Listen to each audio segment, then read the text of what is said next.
Hey guys! So today magta-try ako ng Jollibee dito sa Amerika. The last time I was here, we were here, there's a long queue. So we didn't go. Yeah, so ngayon magta-try kami mag-Jollibee guys.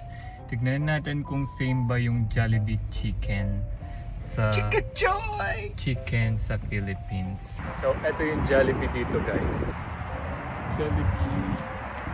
Jollibee. And you want a pie?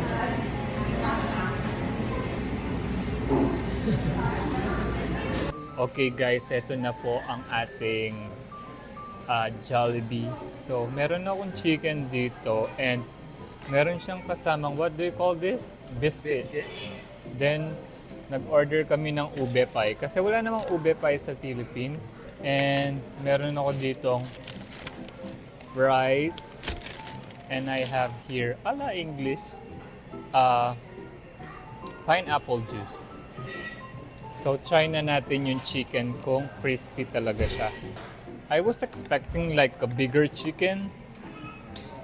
Oh, there is no gravy? I don't know. You have to ask. Or do we have to order? Okay guys, nakalimutan nila akong bigyan ng gravy. So, eto yung... It's part of the reason you come, right? Yeah, it's part of like ordering a chicken.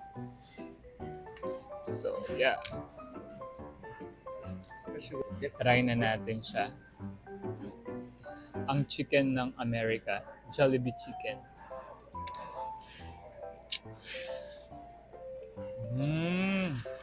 Are you in chicken joy heaven?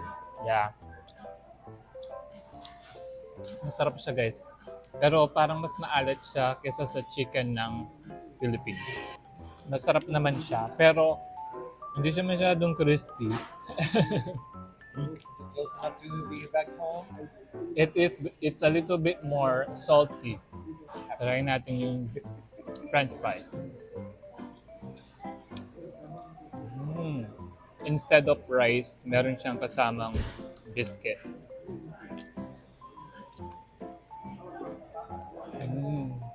So, try na natin yung mango pie. Ube pie pala. Try ko lang siya guys para makakain na ako. For the video. Whatever. That's the first thing you said you wanted was ube pie. It's so good! Ang sarap niya guys.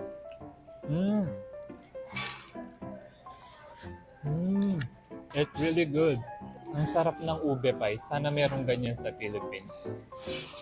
O sige guys, namaya na lang. Kain muna ako.